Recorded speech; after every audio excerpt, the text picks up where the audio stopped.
How you doing, Dr. Chase? I'm doing great, Andres. Thank you so much for having me.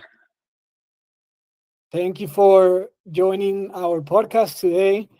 And hey, for those that don't know you previously, can you give us a little introduction on how your journey on, being a chronic illness survivor and how it led you to your research and work on the effect of frequency and resonance in the human body?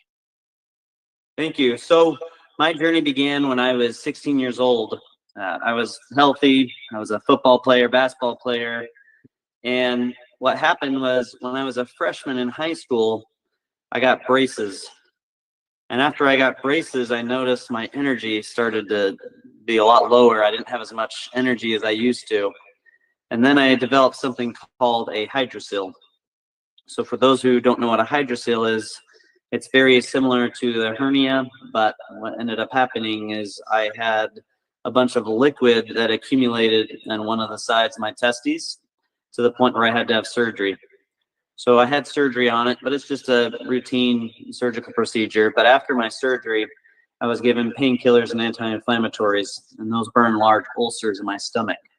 So to try to correct that, I was given more meds. And to make a long story short, I lost 50 pounds. I went to all the best doctors across the country on paper, and none of them could help me.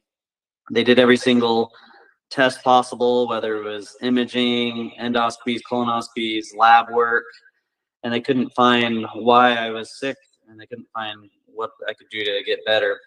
We even called the Mayo Clinic, which is supposed to be the best in the United States, one of the best in the world. And we told them what we'd done, and they said, "You've been to some of the doctors we trained. They've done all the tests we would have done. There's not much we could do. Good luck." I was near the end. I was dying. So I had heard about the principles of, I was introduced to a doctor, and I was introduced to the principles of frequency and physics and nutrition. So before I started using these principles, my heart rate was only 36 beats a minute when it should normally be at least 60 beats a minute. And then the day I started these protocols, my blood pressure was only 80 over 40, which should be over 120 over 80. So it was a miracle I was even alive. So I use these principles. I changed my diet, and I started using frequency on myself. And I started to notice a difference within 2 weeks of starting this. And then after a year, I was completely better after being sick and almost dying for 2 years. And so going through this experience, now I'm healthier than before I got sick. Going through this experience, I didn't want others to suffer like I did. I had to go through it the hard way. I obviously want to prevent that. And there's a lot of people going through it the hard way right now, just like I did. So I wanted to help people come out of that. So what I ended up doing is I ended up going back, and I finished my undergrad, and I went and I became a doctor of chiropractic, got my chiropractic degree, and then actually worked at the same place that I use these frequencies at, and I have treated thousands of patients all around the world with the most unique conditions using frequencies. And now I've dedicated my life to be able to get this technology and this information to the average everyday person.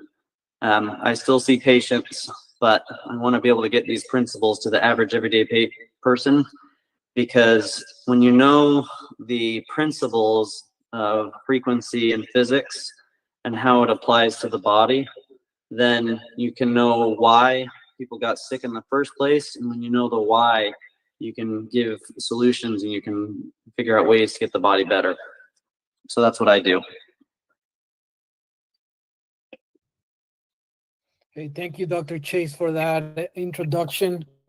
So, if I understand correctly, you started even as a teenager learning about frequency in your own experience, right, with your chronic illness, and you were able to see great improvements with those therapies.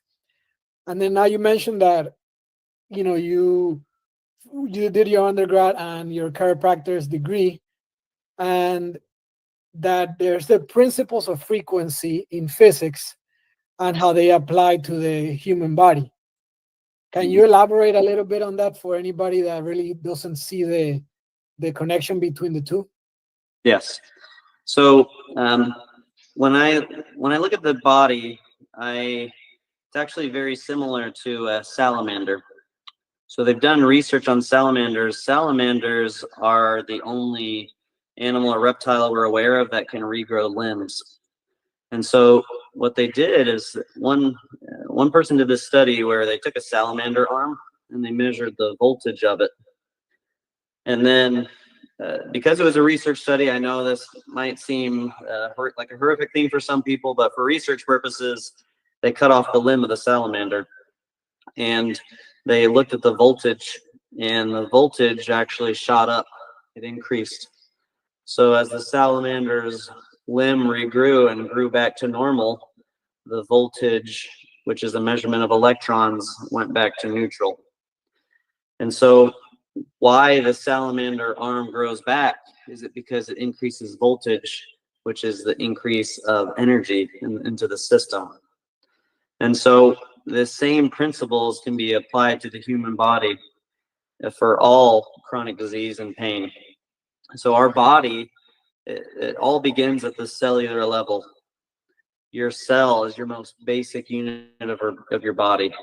Your cells make up your tissues make up your organs, and all your organs make up this entire body system. So when you look at the cell, our cell is designed to have energy in it, and it's designed to have voltage. And if we have enough energy and voltage, then we can make a new cell that works. But if we don't have enough energy and voltage, that's when we get chronic disease and pain. And that includes just a chronic pain that people deal with every day. That includes cancer, that includes autoimmune disease, you name it. It all is because of low energy in the body, low power in the body. So when you know the way the body works, then you know how you can renew it. And so I give this an example of nature. You see in nature, plants and trees are always renewing and regrowing, and they're always thriving, even though they have opposition. So I'm going to do a little drawing here to give you some explanation of why plants can thrive in nature. And when you understand why plants can thrive in nature, you'll understand how we can thrive no matter what the circumstances. So I'm not the greatest artist, so bear with me. But we have the dirt here, and we'll do our plant. We have the root of the plant, which goes into the ground, right? And then we have the plant itself, okay? All right. So there's the top of the plant, and here's the soil. A lot of people don't know, but life on this earth would not exist without lightning. When lightning strikes, it actually deposits electrons into the ground. And those electrons in the ground are one of the things that gets into the roots and allows the plant to grow. Also, when lightning strikes into the ground, then electrons bounce back and forth between the ground and the atmosphere. And it's something called the Schumann resonance. So for our bodies, this is one of the reasons why when you go outside and you put your feet barefoot in the grass and the dirt, you're getting those same electrons from the ground that get deposited from lightning. And that's one of the things that powers your body, is the electrons from the ground. But also, for a plant to thrive, a plant needs to be able to hold a charge, because it can suck up these electrons from the lightning all day, but if the charge is leaving and it's not holding, then it's all in vain. So here's the other thing we need to thrive, is we actually need light. So I'm going to draw a little sun right here. Sunlight contains a type of frequency called scalar energy. And scalar energy is a different type of waveform. It's more, when we think of frequency, we think of something called a transverse wave. It goes like this, it just goes up and down, kind of like a roller coaster or waves of the sea. Well, there's another type of waveform that it spins, and it's called a longitudinal wave in science. But the type of longitudinal wave where it spins, but it goes to a fixed point, is something called scalar energy. And scalar energy comes from the sunshine, and it goes into the plant. And what it does is it corrects what's called the polarity of the plant. And it allows the charge to be able to be held in by the lightning. So we've got light, and that can come from sunshine. Interestingly, ultraviolet light can also come from moonlight. A lot of people don't know that. And so that's one of the benefits of going outside. Unfortunately, a lot of people are stuck inside all day. They in their house, they go in their car, and then they come back home and they stay in their house, and they're always in a box. But when we're outside, especially in the sunlight, it corrects for our polarity so that we can actually hold a charge. And also when we're in the moonlight, or the stars emit a little bit of ultraviolet light as well, we're able to actually hold a charge. So those are two powerful phenomenons when it comes to frequency. Now, the other thing that a plant needs when it comes to power and frequency is birds and insects. So I'm going to pretend this purple, I'll pretend this purple color here is a butterfly. When a butterfly attaches to a plant and it flaps its wings, it's actually a frequency it's putting into the plant. And the same is the case for all other insects. I used to not know why flies existed. I always thought, oh, flies, they carry disease. Why in the world do we have flies? Well, when flies actually buzz, they create a frequency that's beneficial to the plant. And you see this with all sorts of other animals too. Birds, when they crow or when they make their noise, and they're on a tree or a plant, they actually exchange frequency in the plant. And each of these frequencies they have are unique. And since you're well read in frequency, everything has frequency. So back to what I talked to you about before is we have a frequency, it's like this. So it is the amount of time that something has passed through in a unit of time. So there can be high frequency, which is really intense like this, or there can be low frequency where it's really low.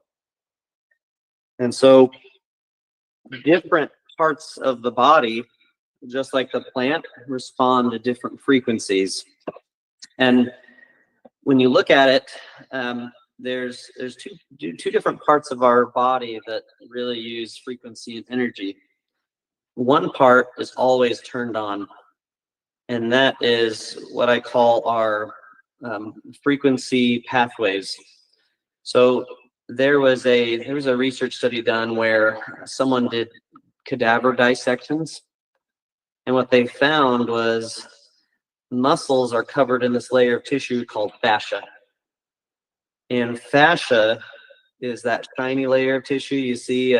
For those of you who eat meat, if you've carved a Thanksgiving turkey coming up, it's that shiny layer of tissue. That's what fascia is. That's like our power lines of our body. And this fascia went in different groups of muscles, some of them from head to toe, and others only on the upper part of the body.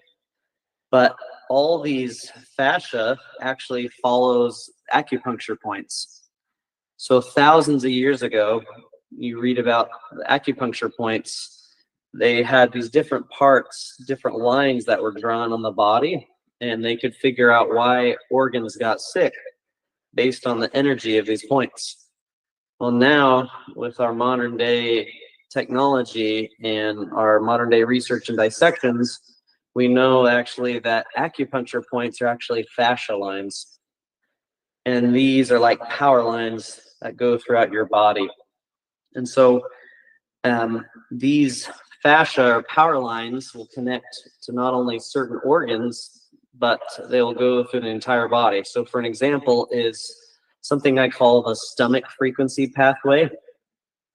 It starts at the stomach, and then it has it basically has a power line that goes through your ab muscles. It goes through the pecs.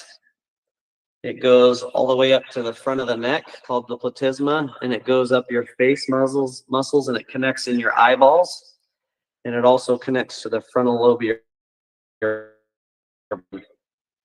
And then a branch also goes, and it goes to the genitals for men. It goes to the front of the thighs, and it goes all the way down to the top of the foot. And that's what you call your stomach frequency pathway. And so each of these, we actually have all these multiple pathways in our body that connect all these organs. And so there's like a pathway for the stomach. There's a pathway for the spleen and pancreas. There's a pathway for the lung. There's a pathway for the large intestine, kidney, bladder, liver, gallbladder, as well as your parasympathetic and sympathetic nervous system. So all these pathways actually resonate with different frequencies. And one of the phenomenons I see is the frequencies they resonate with are, one of them is actually called solfeggio frequencies. So for those of you who haven't heard of solfeggio frequencies, when you take an example of a solfeggio frequency is 528 hertz. So we take 528 hertz here, and we add these numbers together. 8 plus 2 is 10, plus 5 equals 15. You take the 15, you take the summation of the 1 and the 5 and the 15, that equals 6. So Nikola Tesla, who's one of the most brilliant people that ever lived, he said, if you want to know the secrets of the universe, think in terms of 3, 6, and 9. All sounds in nature, whether it be from insects, birds, are usually at what's called a solfeggio frequency. That means they sum to either 3, 6, and 9. And it's the organization and the pattern we see in the universe. So different lower frequencies on this spectrum will resonate with different organs. And so what's cool is that I talked to you about acupuncture. Yeah, that is like the power lines from here going out, but you got your central system, and that is actually Ayurvedic medicine from India, what a lot of people know as chakras. They recognize these central systems. And so actually I've been able to combine both acupuncture and Ayurvedic medicine and seeing that they actually connect. And I don't know if they knew that, but they do. We know now. So things with lower solfeggio frequencies will resonate with, so sounds, lower sounds on the solfeggio spectrum will resonate with like the liver, the bladder. Those in the middle of the spectrum will resonate with the spleen, stomach, and those that are higher on the spectrum will resonate with organs like the lung, large intestine, and the sympathetic systems. And so with this system, we got constant power flow with this frequency pathway, these organ pathway systems I'm talking to you about. Those constantly need power running. But the secondary system is your brain and your nervous system. And the interesting part with the brain and the nervous system is that system has the capability to be able to shut on or off depending on what is needed. So what's cool is that when you know these principles of frequency and physics, you just have to figure out where is the power low in which frequency system. And once you figure out where it's low, you can ask certain questions to figure out why it's low. Once you can figure out why it's low, then you have not only the solution and the cause, so you can eliminate whatever causes the power to be low, but you can give solutions as to what you can do to get better. So can you repeat the power low? Is that what you said? So power, when the power is low in the body and these different organ systems, if you can figure out where the power is low, then what you have to do is you just have to bring that power back up for that system to heal and renew. And you can figure out where the power is low through, there's what I call several chronic, or there's root causes for most chronic conditions and diseases and symptoms. And so once you figure out the root causes and you eliminate the root cause to what's draining the power, and then you know what frequencies are needed to be able to increase the power in the system so that the body can make a new cell that works. So an example I could give you. All right, I'll give you a classic patient. A classic patient I've seen.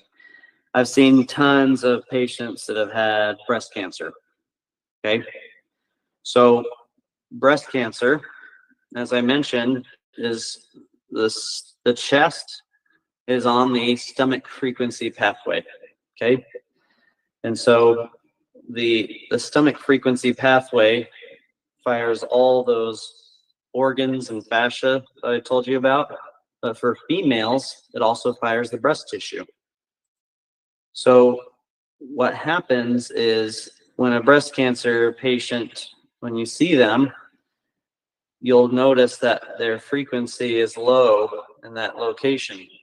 And what you do is you figure, okay, why is the power low in this stomach pathway that's causing this breast cancer? And one of the questions I ask is, okay, do you have any root canals? And sure enough, almost every single breast cancer patient I've seen has a root canal in either the top molars of the teeth or the bottom premolars. And this is the other important system I should mention. Our teeth are like our circuit breakers of our body. If I walk into my room right now and I try to turn on the light and it doesn't turn on, and then I go and I try to plug something into this room and it doesn't plug in, I know that the circuit breaker must be flipped.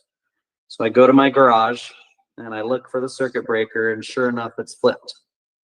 Well, your teeth are your circuit breakers of your body. And if there's no power going through the teeth, and then what happens is it shuts down the rest of the system. And that's the case with root canals. Root canals, they completely, well, I guess I'll give you some background on the root canals. What a root canal is here, I guess let's go back to the teeth. The teeth are giant crystals. All our bones are actually essentially crystals of our body. And so the reason the teeth are so important is you think about how we use them each day when we eat. They need that opposition, because the opposition of them, pardon, the opposition of them, let me get a quick drink. Sorry, dry throat.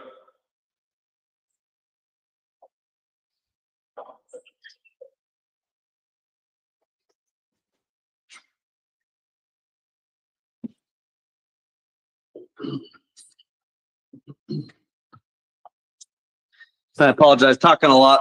Okay. Pardon. The opposition of the teeth, when there's opposing energy, it puts proprioception into these different organs, because certain teeth go to certain organs. Your top molars and bottom premolars go to your stomach, spleen, pancreas frequency pathway. And then your top premolars and bottom molars go to the lung, large intestine frequency pathway. So what a root canal is when they drill through the tooth and they remove the arteries, nerves, and veins, you've taken away the blood supply from that tooth. And when that blood supply is gone, the tooth dies. When the tooth dies, it has no power in that system. And that's when you see cancer spread. So a lot of times doctors will blame hormones for cancer spreading. What I actually found is cancer spreads through the frequency pathway. And when the frequency is low, or when the power is low, that's when the cancer comes. So a lot of people will have breast cancer, and then it'll metastasize to the stomach, or it'll go to the frontal lobe of the brain. And so the cancer spreading always goes through the same pathway, and it's not just hormones. And so when I'm able to see a patient and I ask certain questions like that, once you figure out what's causing the power to drain, then you can figure out what you need to do to fix it and what you need to do to increase the frequency in that system, so that way the system can heal like it should. Yeah, thank you for that introduction. A lot of information to unpack, and a good way for listeners to start questioning and trying to learn for themselves, right? Because at the end of the day, the key thing is that we take knowledge into our own hands and then study it, right? It's not just listening to things, but also doing research ourselves so that we could prove all things, hold fast to that which is good. And a lot of things that you mentioned are very interesting, like, for example, the fascia part. I'm guessing that is how you got into chiropractic, if that's how you say it, into chiropractor, right? Because you help people adjust their fascia, which is something that I've always been interested in, not done too much research in. But then going into my next question, which is, can you explain your view on using frequency to tune the body, especially as a software, which I saw in one of your videos? Yes. So this analogy I give of a plant, when the plant gets different frequencies, whether it be from a butterfly, a fly, a bee, a bird, it's getting different sounds and it's getting different hertz frequencies. And these hertz frequencies are like the software for the body. So when you can figure that out, again, these frequency pathways, they're like the software. So there's different ways we can get software for our body that the plants get too. We get software through sound. We get it through color. We get it through smell and taste. And actually, we can get it through vibration as well.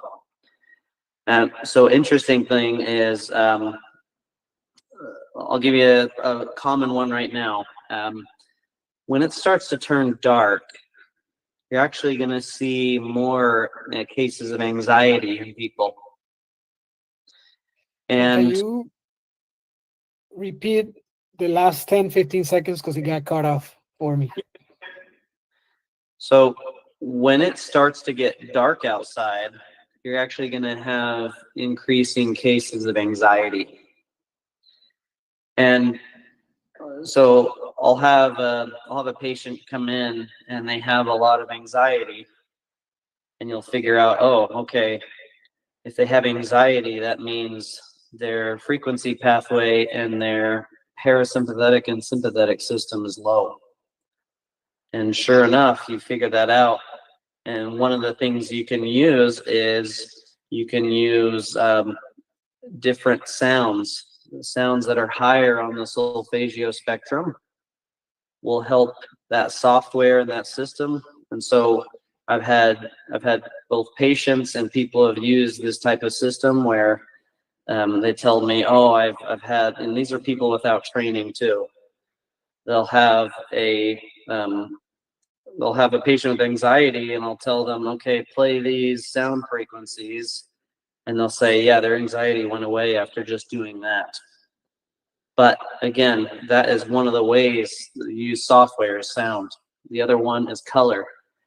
There's patients I've had where they have severe anxiety and the sound helps lower it a little bit. And then all of a sudden you have them put on purple glasses and their anxiety goes away, because color is another frequency. There's different spectrums of color. Red tends to be lower, longer, and purple is more intense. And then there's other cases where you'll use the sound and it decreases their anxiety. You use the color, it decreases a little bit more, but it's still not gone. And then you use smell. One of the things you can use for smell is lavender. Lavender is amazing for anxiety. So they'll smell lavender, you'll have them put lavender on, and when they smell it, then that actually will take it away. So obviously every patient is different. Some people have things very severe, and some not as much. But when you're using the sound, the color, and the smell, and you're using the senses, it's called resonance. And when you're using all those systems, because they resonate with each other, it helps that software correct faster and faster. So an example for you, I saw you told me you just got done with a workout and you're working through your shoulder. One of the things that will help you is something that will help your lung and large intestine frequency pathway.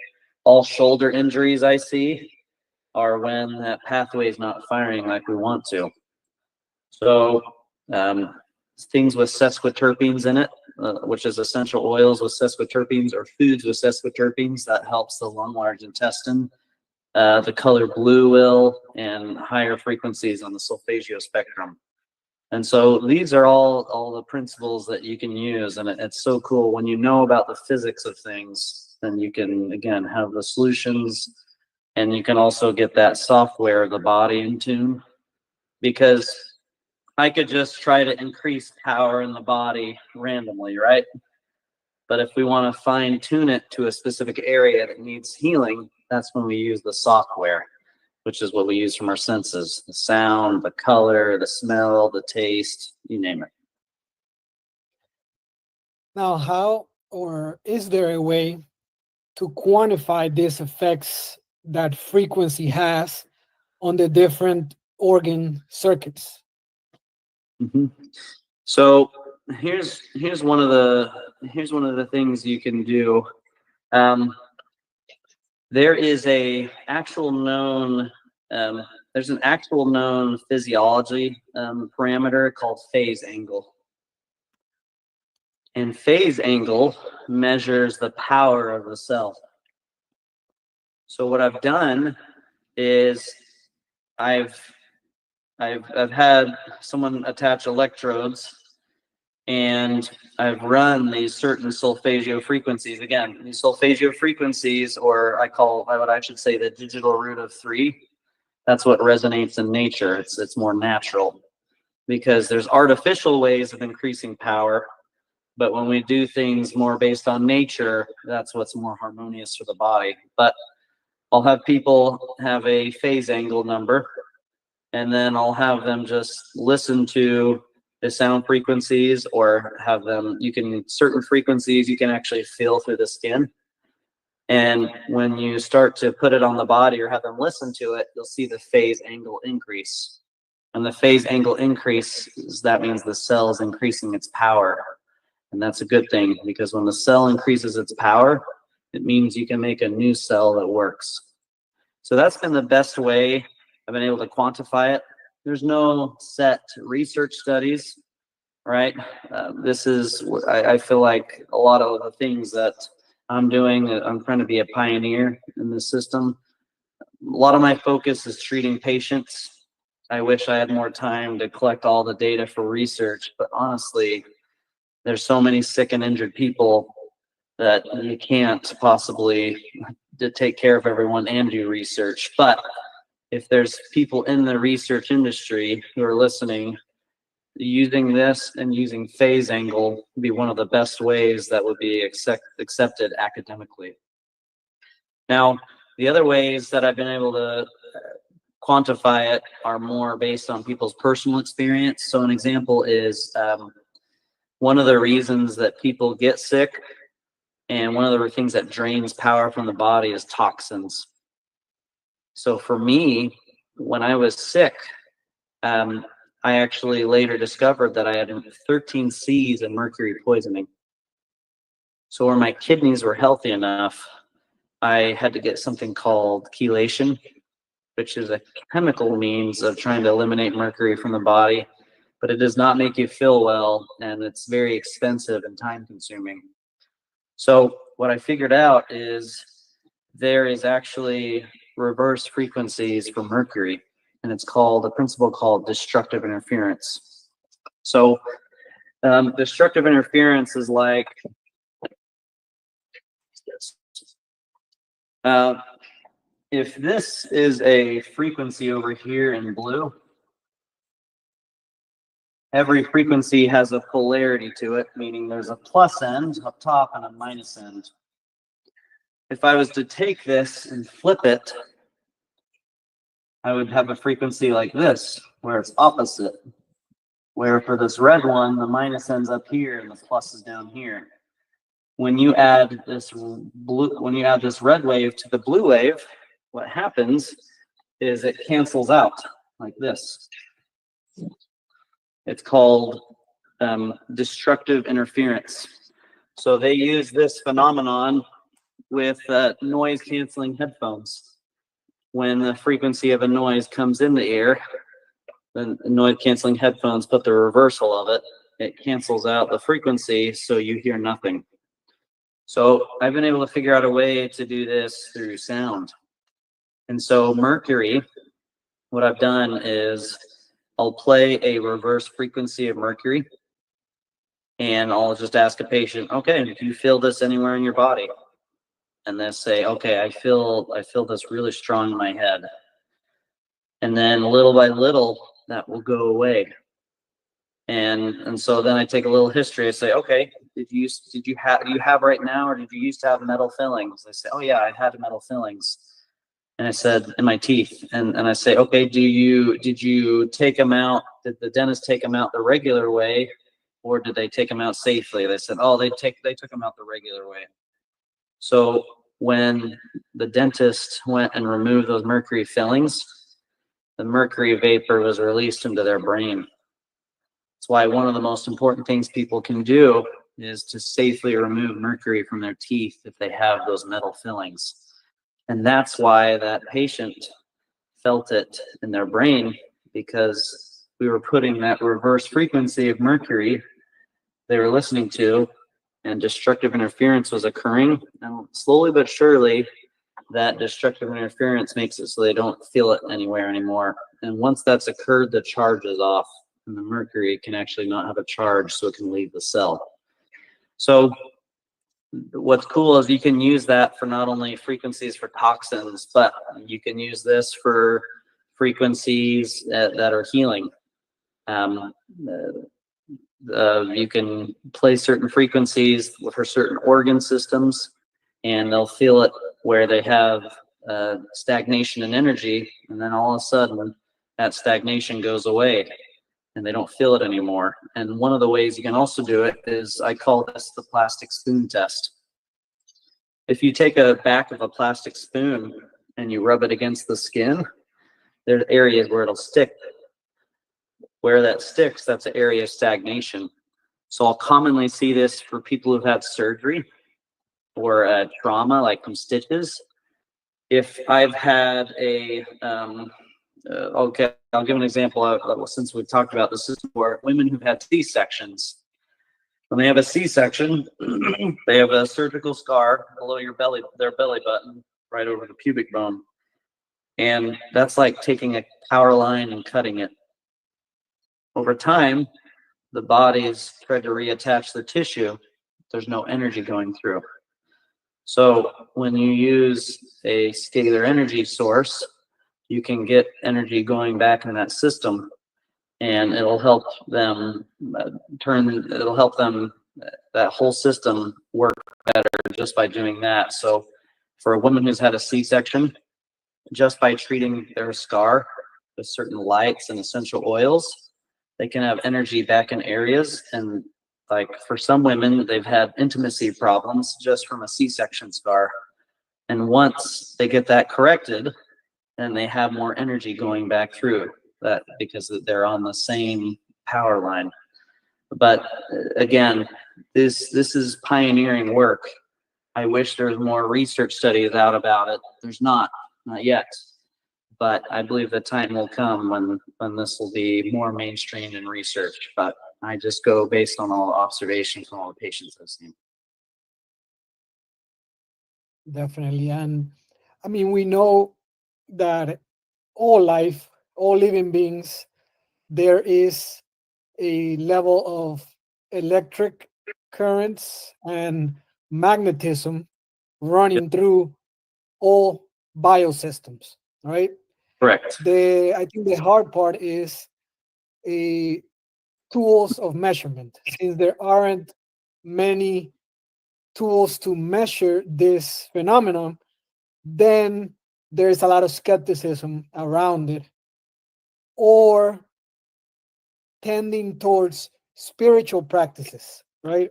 So it is tough to then get a consensus on the true effect of these studies, because it could vary vastly from individual to individual, right? From those who are administering it, the environment, the intentions, many different variables could affect the results, right? Which the way that I came across your page was the video that you made related to fire, Mm-hmm. and that it has a frequency, a Fibonacci sequence attached to the spirals that happen when the flame of fire is burning, right?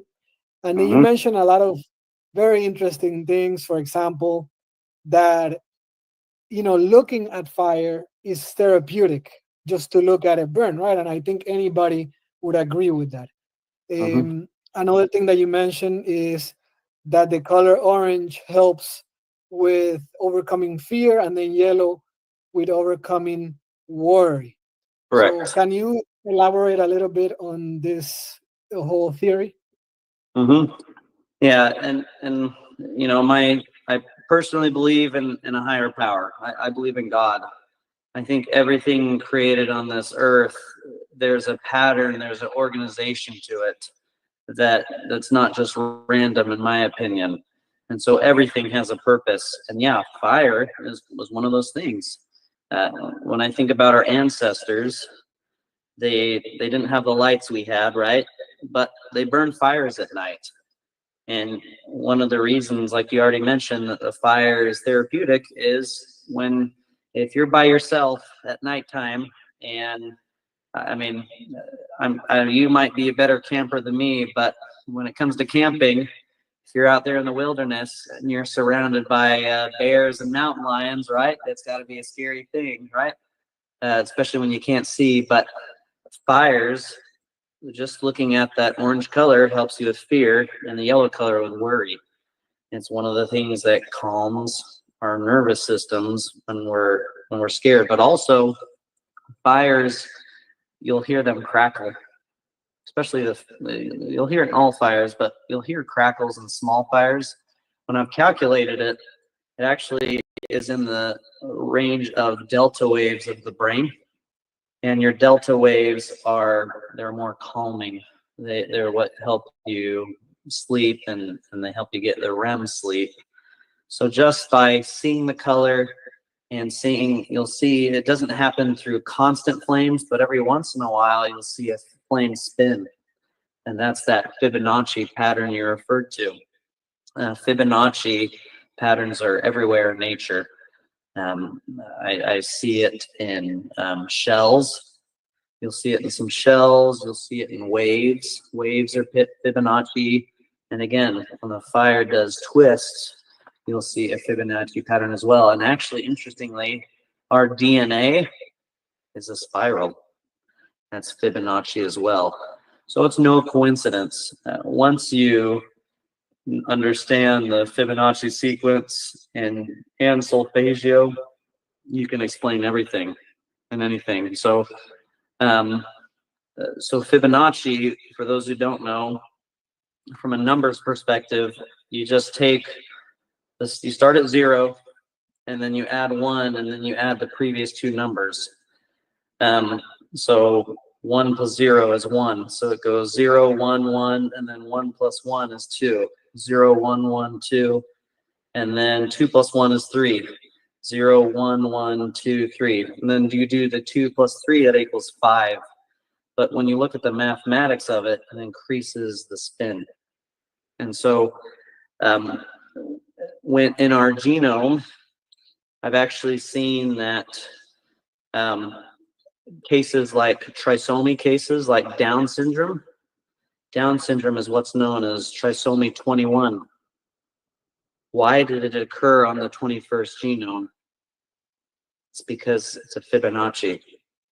And you look at all the trisomy syndromes, they always occur on the number of the Fibonacci pattern.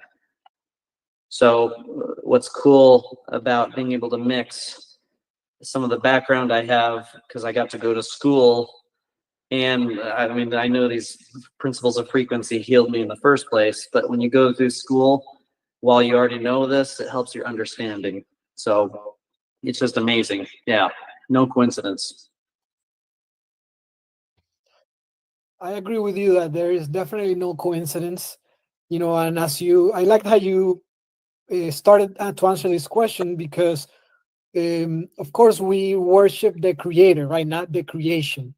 Correct. And I 100% believe that there is something to be learned when it comes to frequency, when it comes to mathematics, and how the creator, the most high, the God of the Bible, has put all of this knowledge into creation, right?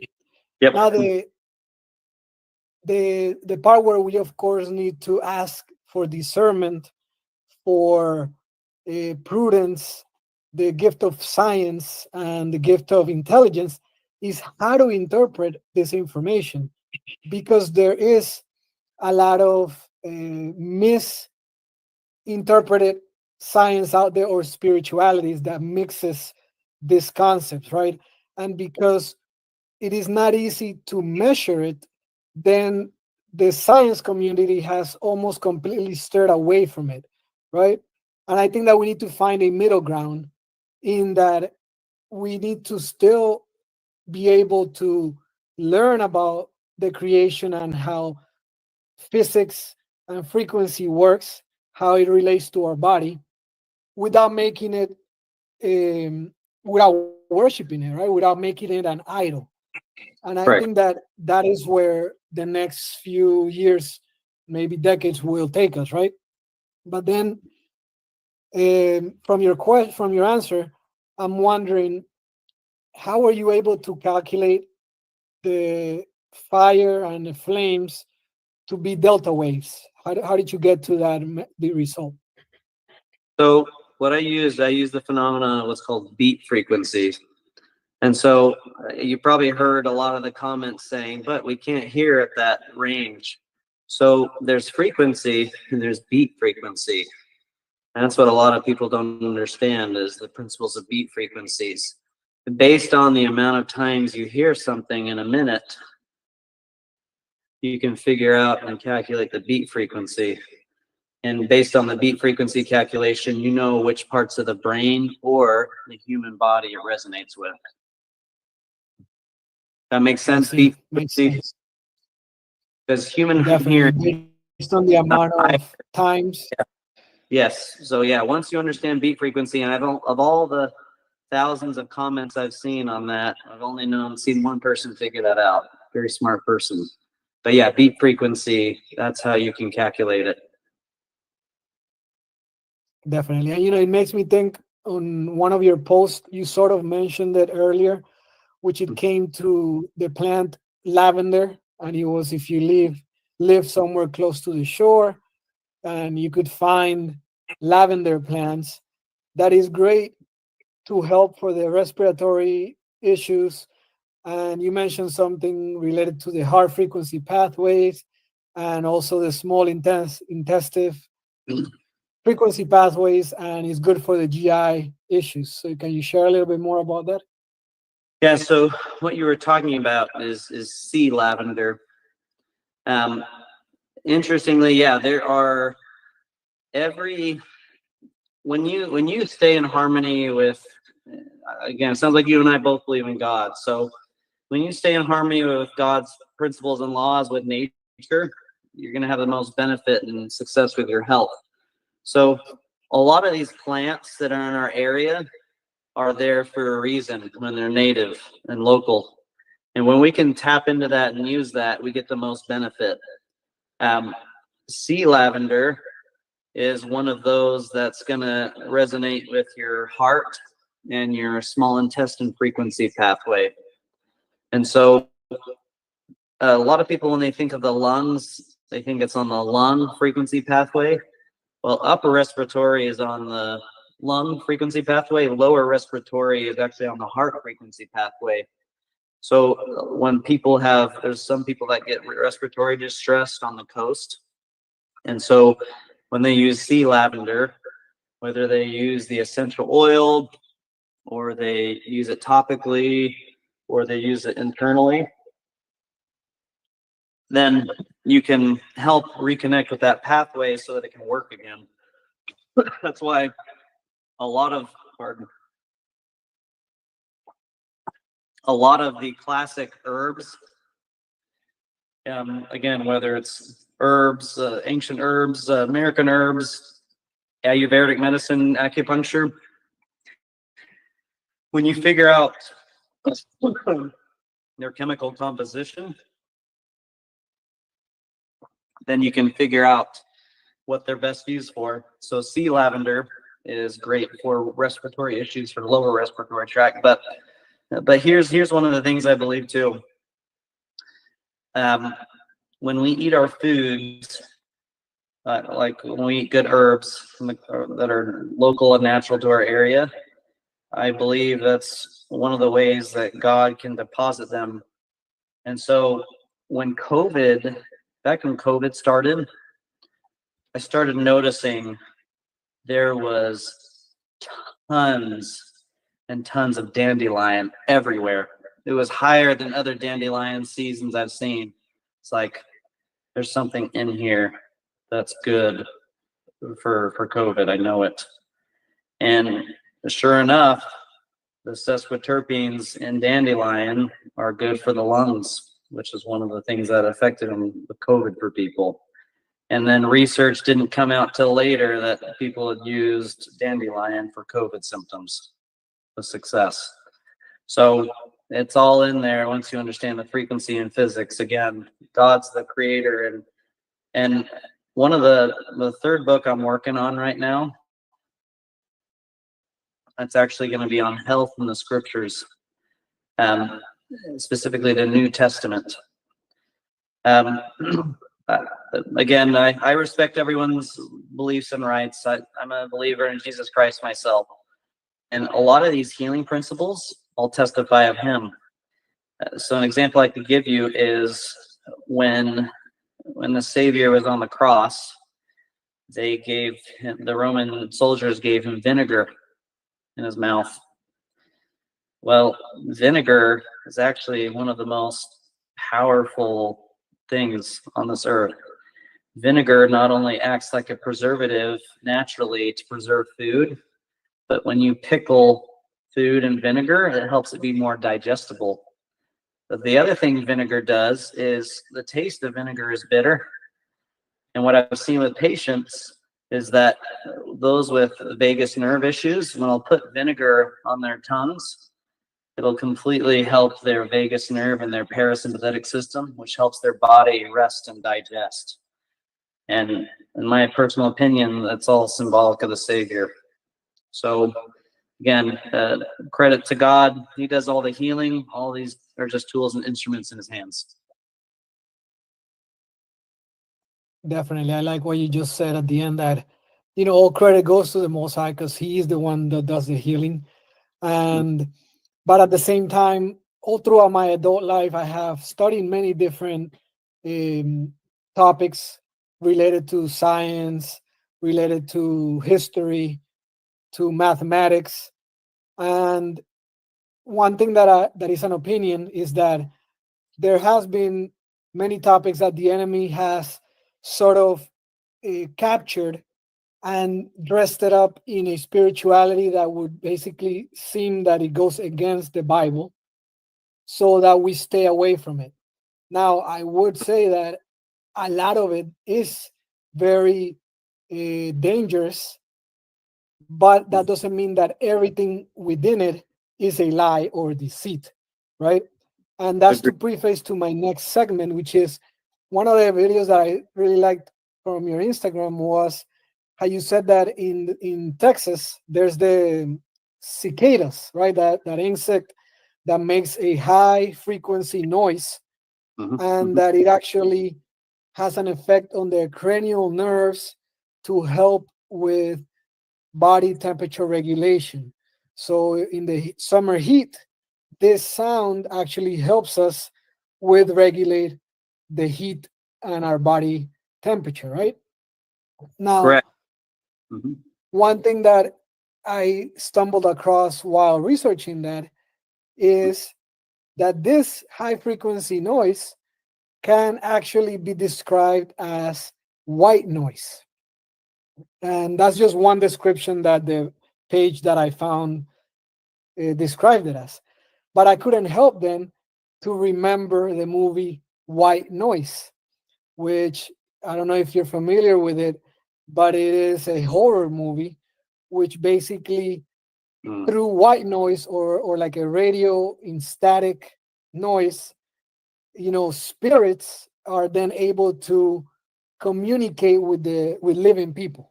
And obviously it's a horror movie, so it's something that is not in the positive or with the Bible, right? So it's sort of against it. So Mhm. then how do we guard ourselves then from, because it is a study that is not concrete, it is on a case by case basis. So how does a believer in Jesus and his power then guard himself from maybe frequencies that might open someone up to the wrong uh, you know frequencies or resonances? What do you think of that? Well, that's one of the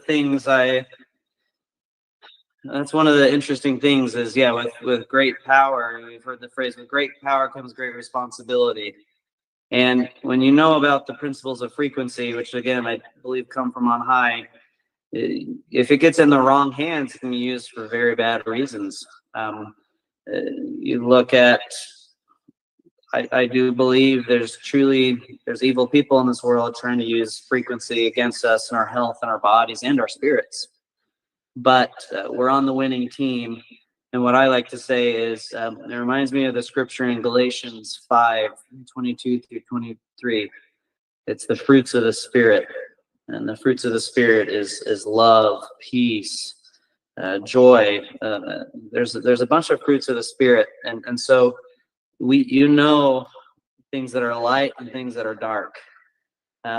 Just like you mentioned that scary movie, anytime my family and we don't own a TV, but because what I know about frequency, I'd rather just use uplifting things, right? But when we're at someone's house and the TV's on and the preview comes on, before it gets scary, I know it's not going to be a good thing. You can feel it. And that's the warning from the spirit that this is danger. So what's cool is our body has something around it called a biofield. This biofield goes out about 5 or 6 feet. And in Germany, they found you can measure heart rate 5 or 6 feet away. And so I believe the spirit is part of the biofield. Our spirits are part of this biofield.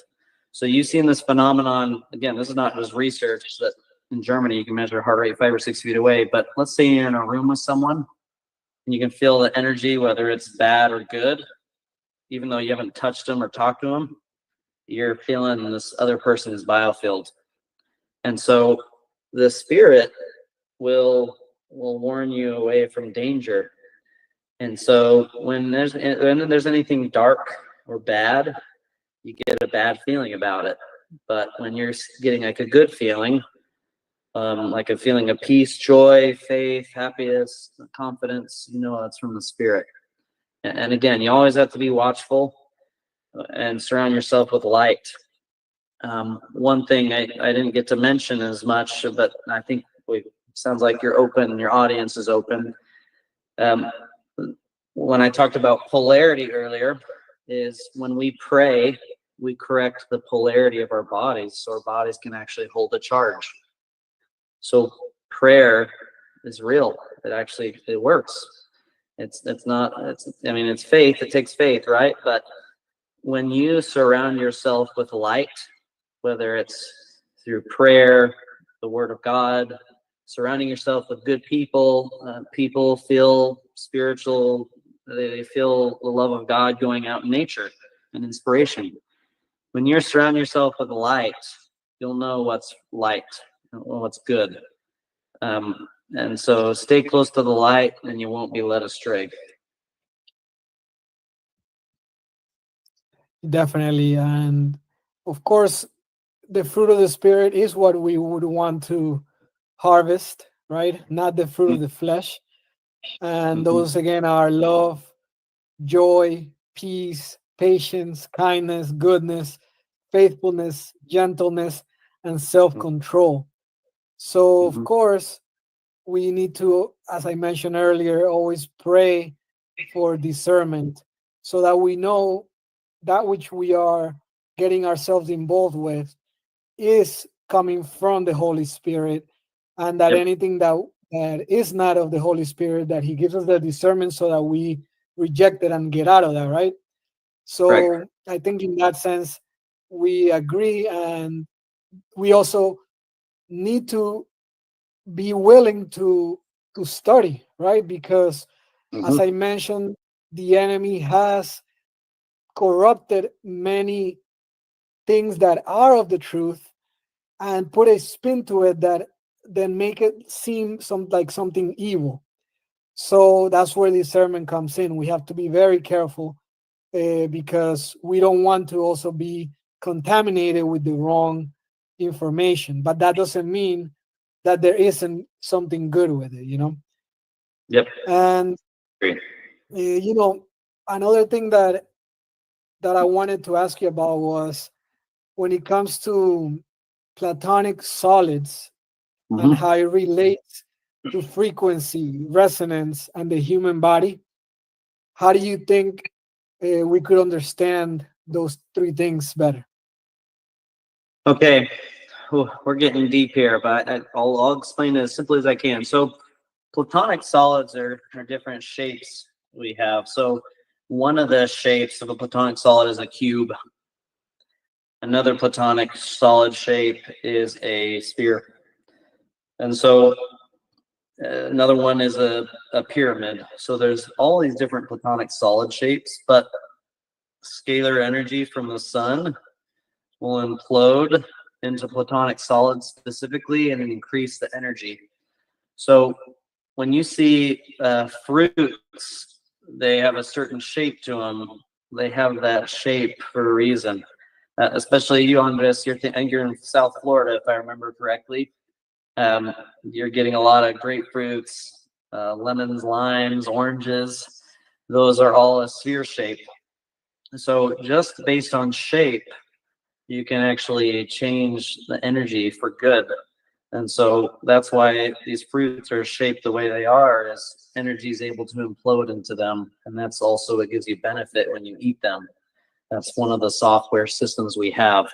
So when I talk to you about the stomach, spleen, pancreas frequency pathway, those actually get helped by monoterpenes, what are in those things: oranges, grapefruits, lemons, limes. And when you think about being in South Florida, I lived in South Florida too, it gets real hot there. Well, when it gets real hot there, then one of the things you need help with is body temperature regulation. Your adrenals are on the spleen, pancreas, and stomach frequency pathway. So when you have things that have monoterpenes in them, that'll help your adrenals, which will help you with body temperature regulation. And so this is just one of those cool principles is, I mean, obviously it's already in nature, a lot of these platonic solids, but it's also on our own body. Our heads are these spheres, and so scalar energy is able to implode into them, which helps increase the energy of our system. So that's just the way physics works. I wish there was more fine detail. That's my only description of platonic solids, is they're just shapes we find in nature, like spheres, cubes, pyramids. And so we can use that as if we use our buildings and we use natural material and build them in certain locations and use these shapes, we can increase the frequency and the power in our buildings, and for good and not bad. So just staying close to nature, the rules that God's given, nature's principles. Definitely. I mean, it's topics that we haven't been taught. They are very complex subjects. And for those who are interested in them, we're basically giving an introduction and for them to take it upon themselves to learn more about it. And you know how you mentioned buildings. Of course, we see all throughout the world different structures, pyramids, buildings, forts, which not only are they beautiful, but they seem to have a functional aspect to them. And we don't necessarily know how to explain them, right? But can you share a little bit about how this historic or ancient buildings are in grid lines and how they have an energy or an electrical component to them? Okay, I think we can go a little bit more deep. Okay, so the Earth, just like we have these I talked to you about like acupuncture power lines in our body, right? The Earth does too. So there's places of good energy and there's places where there can be bad energy, and our ancestors definitely knew about this. I'll give you an example: is the pyramids. Let's back up. There's these things called Curry and Hartman grid lines, and these grid lines go perpendicular to each other. And where they cross, they can be places of healing, or where they are not crossing, actually they can have bad energy, or where things decompose. So when a dog specifically, or canines, when they get sick or injured, they will go and they'll lay down in a beneficial energy spot. Cats are actually opposite. They will sleep on bad energy spots. And then birds will circle around good energy spots. And then ant mounds, since they like to basically get things decomposed faster, they will go on bad energy spots. And so our ancestors knew about this. And so the pyramids were built on good intersecting energy spots. So in ancient Egypt, they knew. A lot of ancient cathedrals, temples were also built on good energy spots. So there was this, there's this one old chapel in, I think it was Austria, Switzerland or Austria, one of the two. But what happened is they built a cell phone tower on it. And when they built a cell phone tower on it, everyone in the city got sick, including animals and livestock. And so when animals and livestock and plants get sick, you know there's something going on with the area. And so they brought in this guy named Ibrahim Karim. He's an ancient Egyptian. He is an Egyptian architect, but he was able to figure out some of these principles. And he figured out, oh, okay, everyone got this sick here because they built a telephone tower on an old cathedral, and that because it was an intersecting power spot, it amplified the cell phone tower's energy. It made everyone in the town sick, including animals and livestock. So what he used is he used these basic shapes you can use in nature, and he transmuted the energy from the cell phone tower. And then the people in the town got better, including animals and livestock. When animals, plants, and livestock get better, you know it's not a placebo effect. That's something that's actually legit. So, yeah, you can check out his work. His name's Dr. Ibrahim Kareem. Brilliant guy. Yeah, I'll definitely do so. And I think one recurring mindset that I'm having in this conversation is that, when you search for a lot of these terms, then it is very one-sided and sometimes goes to certain spiritual practices, but that doesn't mean that it is only that, right? Or that that is the conclusion. Uh, One other video that I saw in your Instagram page that really caught my attention Mhm. was how your study with frequency relates to monoterpenes, phenolith, phenolithic Now let's. terpenes, sorry, and sesquiterpenes. So I'm definitely saying them wrong. But can you explain those three types of terpenes and what you meant by them influencing the stomach circuit and the heart, small intestine, and the kidney, bladder, and all of that? Yeah. So it's interesting is there's different chemical compositions of things, and monoterpenes are what's a chemical composition that dominates in certain plants, and so or trees.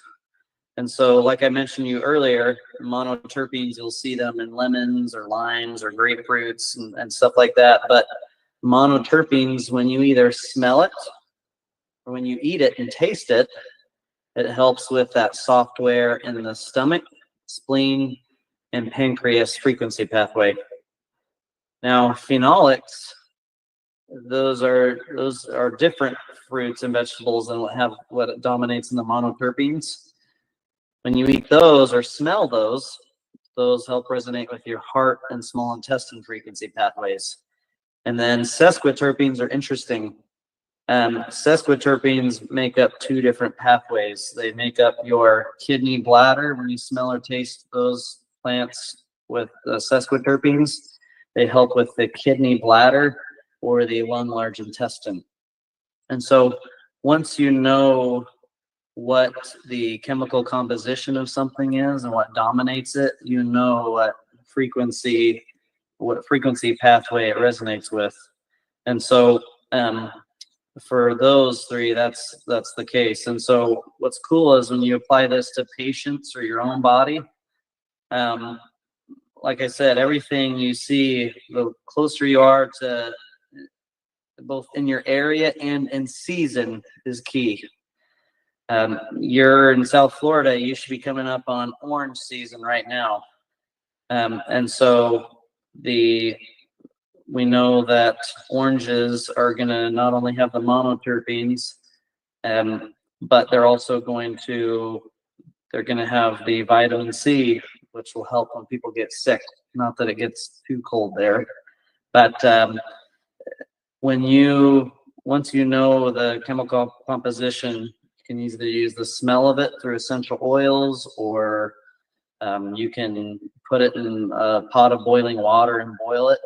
The essential oils I like more because they take lots of them and they concentrate it, and it makes it more powerful. So I like applying essential oils topically and having the patient smell them.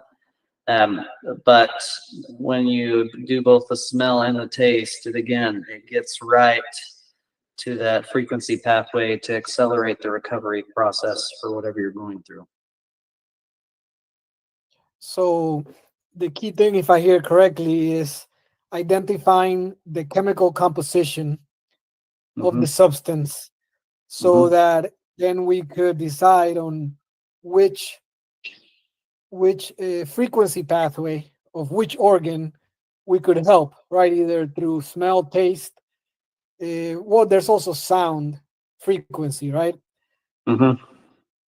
And this makes me think a lot of organic chemistry, because obviously all medicine that has been developed in a lab originally comes from, or at least most, I don't know if all, but I'm pretty sure that it's all of them, come from some plant or naturally occurring compound which was being synthesized in the lab, right? And now it's some type of Mhm. pill or some type of medicine, right?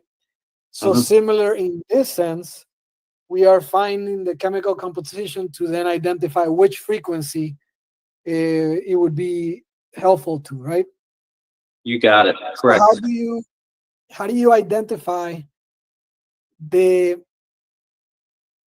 hold on one second because I this is what I'm having a hard time understanding, and is, how do you identify the frequency pathway of a given organ? So in the when they did blunt dissection, blunt dissection is different. This is going to sound awful. I'm just giving you dissection terms. In dissection, they'll sometimes take a cadaver and cut through it. Blunt dissection is when you take a blunt object and kind of hit at the body. And I know that sounds bad. That's just what you do, but you can figure out where the fascia connects through which area. So I don't do cadaver dissection myself, but um, it's a combination of following the pathway through the muscles and the fascia and the organs. And also it's a lot of clinical observation too. So that spoon test I told you about earlier, where you take a back of a spoon, and if you rub against some of these pathways, they're sticky the whole way because there's stagnation and energy. So if someone comes in with like an ear problem, then I don't have to use the plastic spoon anymore. Wherever there's tight muscles, or where you can tell where the muscle's off or the fascia's off, the frequency pathway's off. If someone comes in with ear or hearing problems, I know that the gallbladder's off because I go to those corresponding muscles and I can use the spoon test, but I can also feel it. And then you also use these principles. You use the smell, the taste, the sound, the color, and you figure out, okay, do they have a scar, a tattoo in this power line area? Do they have a dental infection in here? Or whatever it might be, then you're able to figure out, okay, this individual organ is run on this system. And so part of it is clinical observation.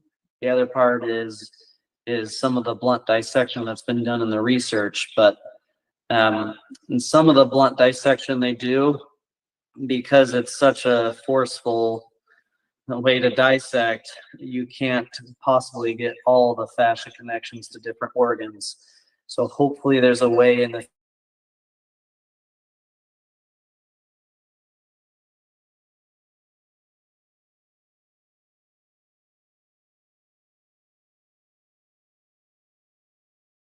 Topics in medicine. There's probably a lot of research going on now on these topics, and in the next few years, we'll probably see a lot of new information which would help us understand it better. Mhm. Now, my next subject that I wanted to talk about is related to clothing and frequency, because Mhm. we know that there is a commandment in Deuteronomy chapter 22, verse 11, that says, "You shall not wear clothing combining wool and linen." And we Mhm. know that the frequencies of wool and linen sort of cancel each other out. I don't know much about it. I've just seen posts here and there on social media. So, how do you think wool and linen clothing affect the frequency of the body? So back to what I talked to you about before, wool has one frequency, linen has flipped polarity. And my personal opinion, and as to why, is that they're actually different seasons. They're in season, and that's why the polarity flips. Because wool by itself is great, linen by itself is great. When they're mixed, they cancel each other out. And so, if you can stay in your area and in season as to what you wear, yeah, that's the best. The only thing I'll tell people, obviously, I hope and pray we don't ever come to a day where we have to be like this, but if you are in a survival situation, you're going to want synthetic clothes, at least polyester, because it dries fast in survival situations. So don't completely discard synthetic clothes like polyester, because if you're in a survival situation and you have to go hiking, all my survival people I know have said that polyester is the way to go because it dries. But when you are, pardon, when you are using clothing, yes, the more natural and in season, the better. So like here in Texas, part of the year it would be better for me to use linen. The other part, it would be better for me to use cotton. The other part would be wool. And amazingly, when you look at the season of it, if you coincide when it's in season, and most animal coverings or like wool are going to be better in the winter because they're warmer. And usually you need more animal based like products in the winter when it's cold. But you in South Florida, you may not have that worry as much. It's pretty moderate all the time, or good temperature most of the year. But yeah, so that's what I have to say about that. The reason it says that in the scriptures is they're opposite polarities, so they cancel each other out. Definitely. No, a lot to learn. And I asked you because, of course, it has that correlation between a commandment and then a scientific aspect when it comes to frequency, which is why I know that there is some truth to this subject, right? We can't completely disregard it because if, why else would there be that correlation between, Yep. the Most High telling us to not combine wool and linen? Now, he doesn't give us the explanation why. That's where faith comes in. He's telling us not to. But if we now throughout the years, we realize there's something called frequency and that there is destructive, how do you say destructive Interference. interference, which they technically cancel each other out, and we want a higher frequency. So that's why I know that there is some truth to it and importance.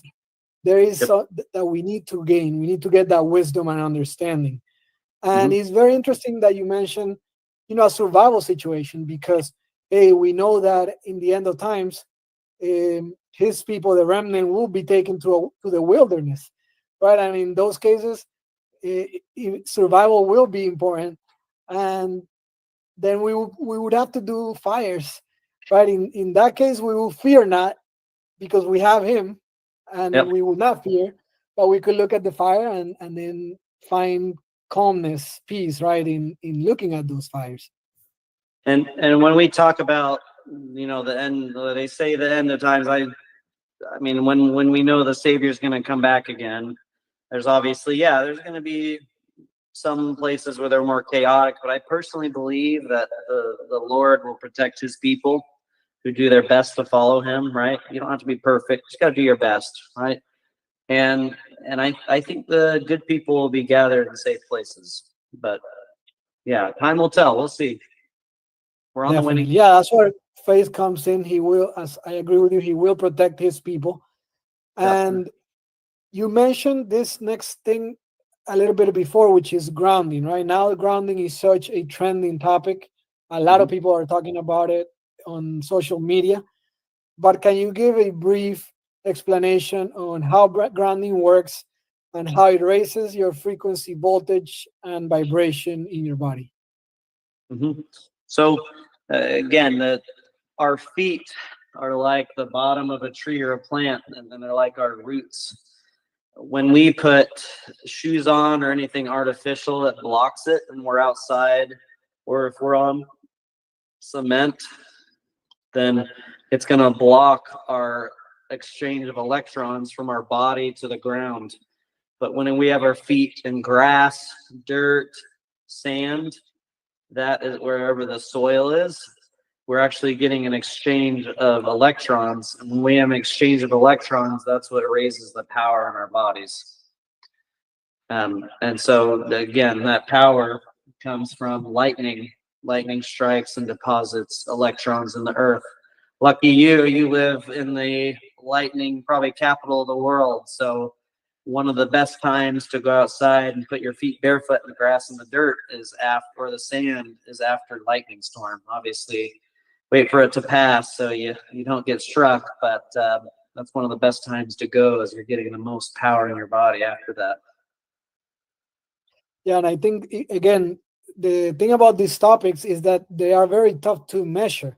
But I have heard a lot of different podcasters related to homesteading and growing food that explain how, depending on when you put the seed on the ground, and if there's a storm that night, then they germinate so much quicker or faster or stronger than if there was no storm. So how do you measure that? It's almost impossible, right? Because how are you going to measure all the seeds? I mean, I guess you can, but it hasn't been done in a scientific way to where we have the data. But there is a lot of people talking about it out there. Like right now, the electroculture, people putting copper wires in their gardens and connecting it to the other side of the garden, saying that then it creates a closed circuit. So, there is a lot of info now out there in the internet of the benefits to it. And I guess in the next few years, we're going to learn more about it. My next question is really sort of a different topic, but I think is very important. And is why, hold on, let me rephrase the question. Why is it important to you to homeschool your children?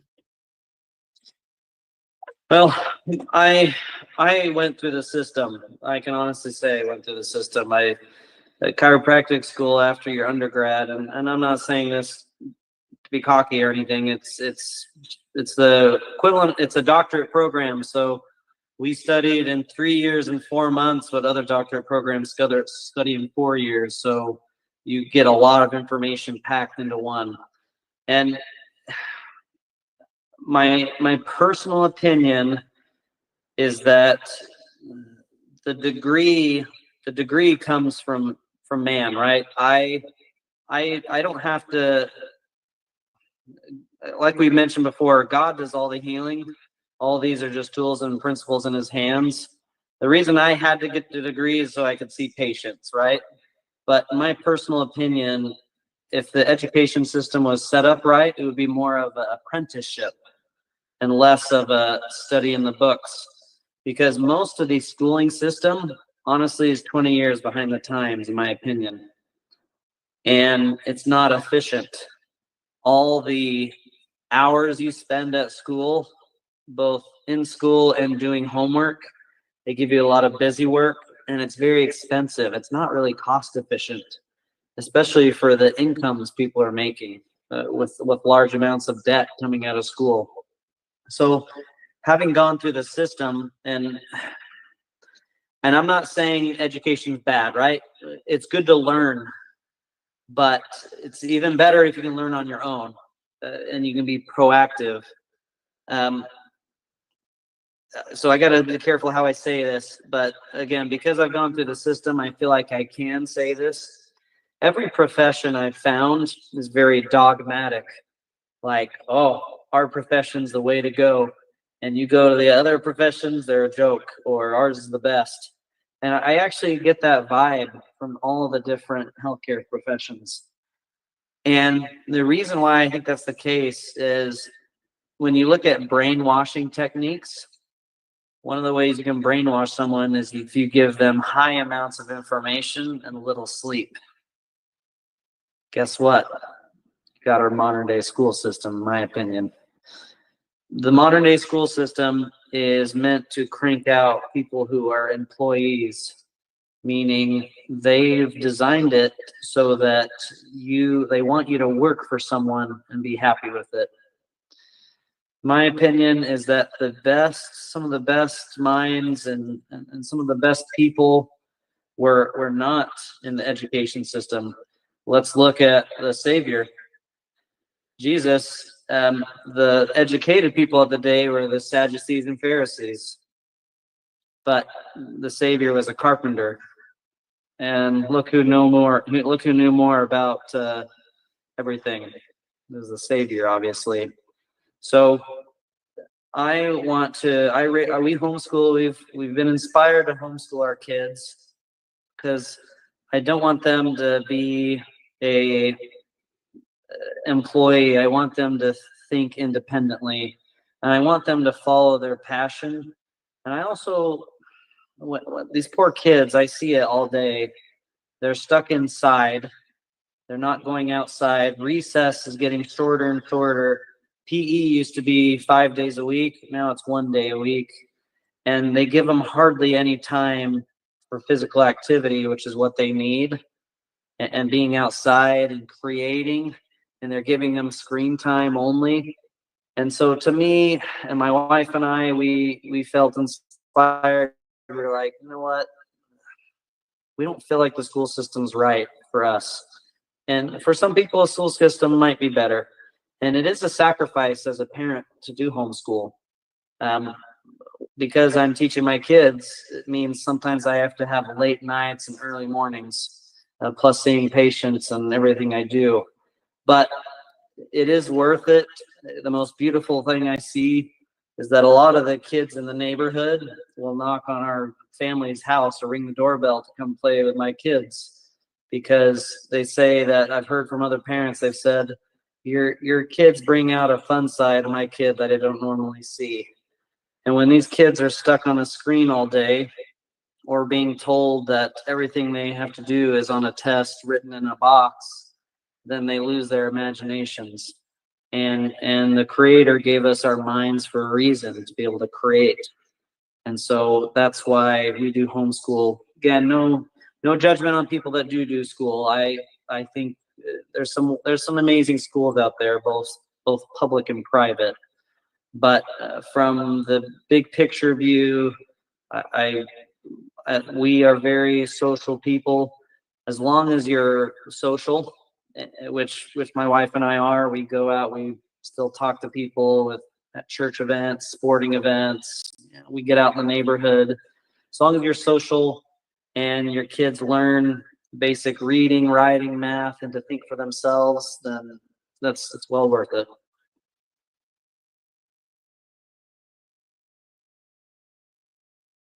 That is I agree with you because I support homeschooling 100%. And I think, how you said, education is key. In reality, we should be ever learning, right? The moment in life, no matter what age you are, that you stop learning, then you are no longer growing. If you're not growing, then really you're stagnant. And if you're stagnant, you're already dying. Mm-hmm. So we should definitely always be learning. That means that really education is a lifelong thing. And I think you were so on point that it is a sacrifice to the mother and the father to do homeschooling. And just like anything in life, when there is value to it, then there's going to be effort and consistency required. Right? You're going to have to sacrifice something in order to get that value that you are seeking, or that goal that you are trying to obtain. So if you're not willing to make those sacrifices, then that's why homeschooling might not be for you. But again, everyone is at a different stage in life. Just like spiritually, someone might be on milk and another one might be on meat. Mm-hmm. Someone might want to get to homeschooling, but they are not there yet. Well, then draft up a plan. This is your goal. How could you get there? You might not be able to do it this school year, maybe next school year, maybe in 2 years. But if that is your Mm-hmm. goal, it's something that can be achieved. And my next question is related to waterfalls, because you mentioned in one of your videos that waterfalls have a frequency range that resonates with part of our organ systems. So can you elaborate a little bit on how waterfalls are beneficial? And is it just the sound itself, or the actual physical touch between the water and the rocks that is helpful? So a phenomenon we see is that in nature, anytime there's movement or energy, there's more electrons and power. And so just being around a waterfall, the water is hitting the rocks and it's generating electrons, because there's that opposition, and it's the material of the rocks have vibration too. With the vibration of the water, it creates energy. So being around a waterfall is physically increases the power of the body, but it's also the noise. Um, I don't remember the number off the top of my head, but I believe it resonates with the kidney bladder frequency pathway, if I remember correctly. Don't quote me on that, but yeah, it's a combination of the movement of the water and the noise. Awesome. So we could even install artificial waterfalls in our backyard, and it would have a good influence on our body and state of being. Yeah, just listening to it. Now, um, yeah, with the artificial waterfall, is that if it's run through an electric generator, back to what I talked to you about before, is there's grid lines. If it's on a harmful grid line, it can it can just increase the harmful energy if it's electrical, but you can use basic shapes and things to transmute that. So, but that was the other thing I forgot to mention with the copper wires. When you talk about people using the copper wires, there's people that are trained to measure where grid lines are, and so if you put your copper wire on a bad grid line, then it's actually going to hurt the energy of your garden. So yes, what I would say to if you have artificial waterfall, yes, listening to it be good. Depending on where you place it and the electronics of it, there's basic things you can do to transmute any bad energy. I see. Very interested in, and again, that's why research is important, because it is information that hasn't been taught in our educational system, because it probably is so powerful that if we were taught, then it would give us a lot of power. And obviously, the people that control the educational system don't want that, right? For us to think independently, to think critically, and to have the power in our hands with things that are very inexpensive. Yeah, Now, one thing I'll another mention big, about that too. I think we can go in more detail. When I mentioned to you earlier about the biofield going out about 5 or 6 feet, and you think about what they told people in COVID, they told people to be 6 feet apart. When you're 6 feet apart, guess what? Our biofield is not touching other people's biofield, and it's not helping our systems.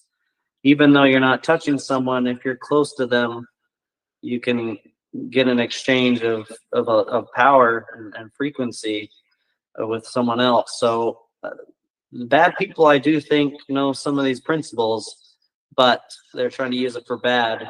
We want to use it for good, but we're on the winning team. definitely, I think you hit a good point, and that's the thing, that these subjects have been dressed up in certain spiritualities. Mm-hmm. So those who consider themselves followers of Messiah, Jesus, Yeshua, you know, then have steered away from these topics, because then they seem evil or scary, or hey, we shouldn't be touching that. And as I mentioned earlier, yeah, we do have to be very careful in not becoming an idol, but that doesn't mean that there isn't some truth to it. Yep. So I think the bottom line is, each person has to exercise discernment as to Yep. where they are in their spiritual walk, and see how important it is right now, because there are other things that are more priority. But hey, maybe you have already gained that level of spirituality, and then you can now research some other stuff. But to sort of close, there's one term that you mentioned in one of your videos that I wanted to see if you could explain a little bit more, Mm-hmm. and that is the term of humic fulvic. I've never heard that before, but just Mhm. wondering if you could explain what humic fulvic is. This is a perfect subject for right now. When the leaves change color, right now it's protein.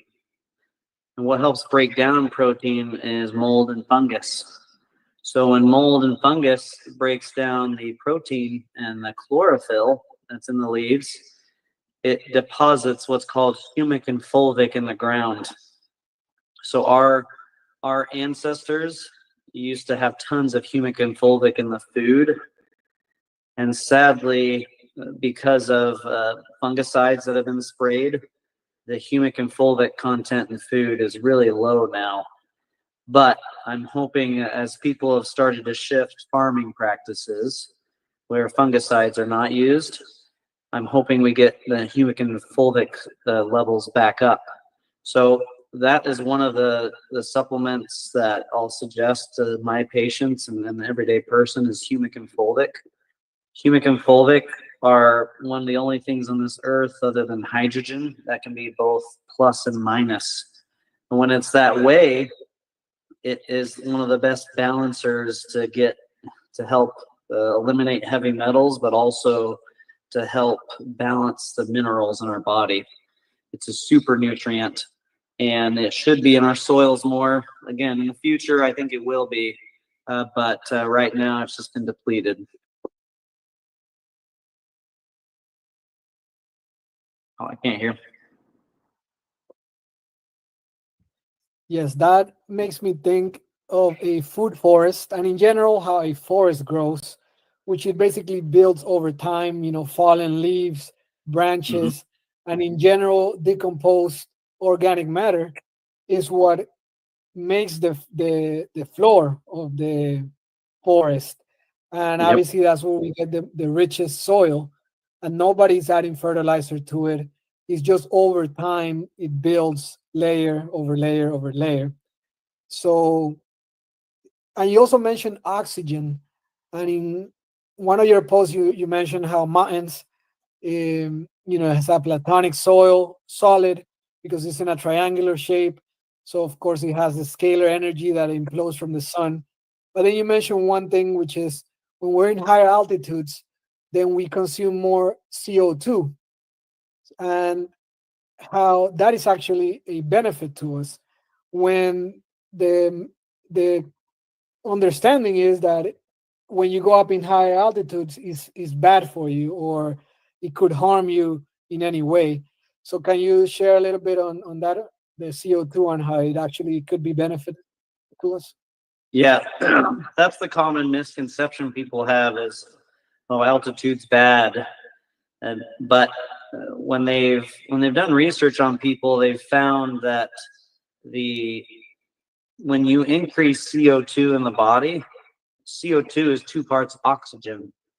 And one of the problems I see with patients is people don't know how to breathe properly and use CO2.